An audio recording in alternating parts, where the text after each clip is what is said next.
Hi rabbits, Research Turtle here. Today, we are decoding one of the most aggressive geopolitical moves of the 21st century.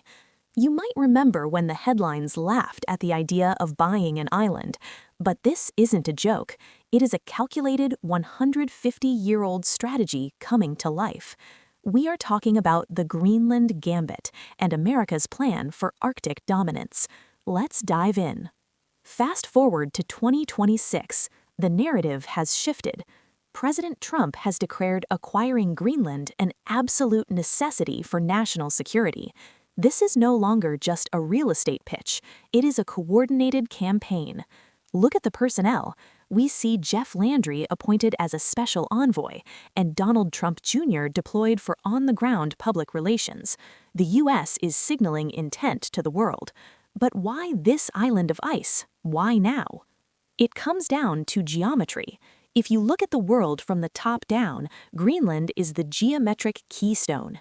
It sits on the shortest flight path for ICBMs traveling from Eurasia to North America. Currently, the Pituffik Space Base, formerly Thule, acts as the forward defense line, providing early warning radar for the entire continent. But the threat is evolving. The Pentagon has designated Greenland as the optimal location to place next-gen sensors to counter Russian and Chinese hypersonic missiles. To stop a hypersonic threat, you need to be close to the launch site. Greenland gives them that proximity. It's not just the sky, it's the sea. We are looking at the GIUK gap. Greenland, Iceland, UK. This is the strategic gateway Russian submarines must pass to enter the Atlantic. Russian activity here is at its highest since the Cold War, with new Yasin-class subs carrying Caliber cruise missiles. Control of Greenland's coast is essential for anti-submarine warfare, ASW. Without Greenland, the U.S. loses the ability to effectively track these threats before they reach the open ocean. As the slide says, losing Greenland threatens the security of the Atlantic. Now, let's follow the money. This is about breaking a monopoly.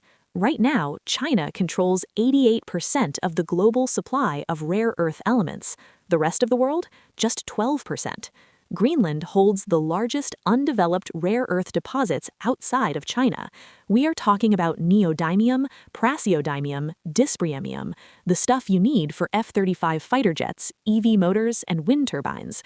The U.S. sees Greenland as the key to decoupling its supply chain from Beijing.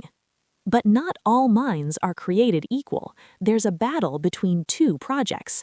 On one side, you have the Kwanveld project. It's massive, but it has Chinese backing and a big problem: high uranium content. This triggered a local uranium ban, stalling the project. The U.S. views this as a Chinese foothold to be blocked.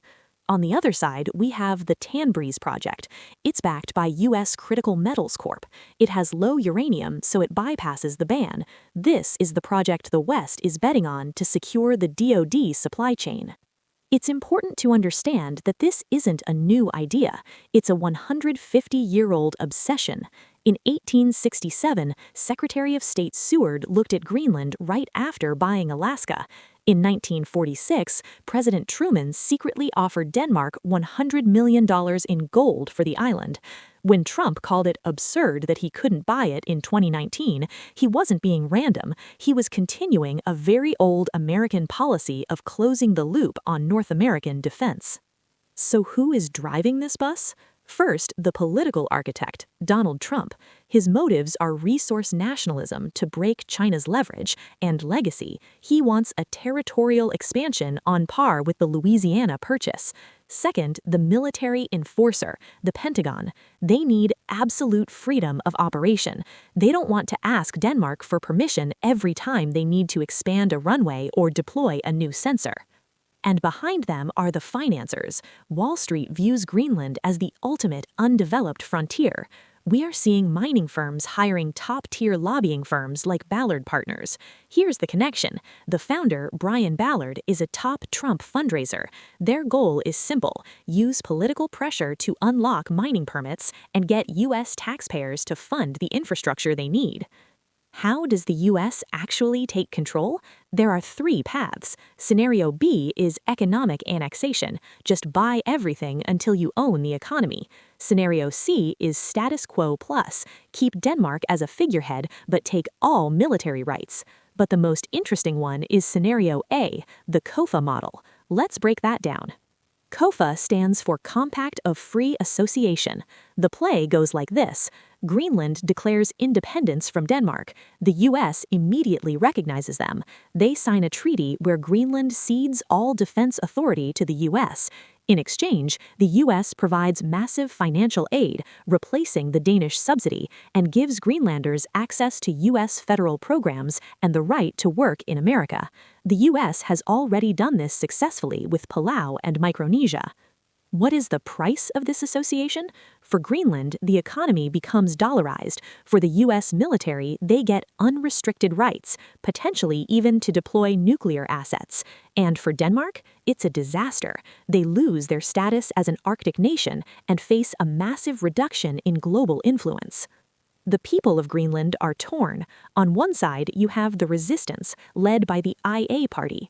Premier Agede says, "We are not for sale. We do not want to become Americans." They prioritize the environment.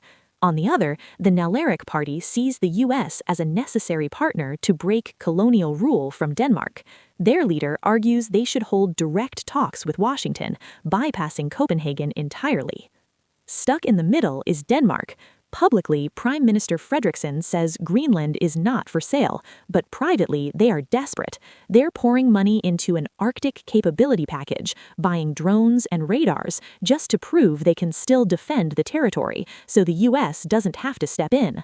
Their message is, "We've got this," but the US isn't convinced. So we end with the big question. As the ice melts, Greenland is becoming the center of a new Cold War. The US is offering vast wealth and protection.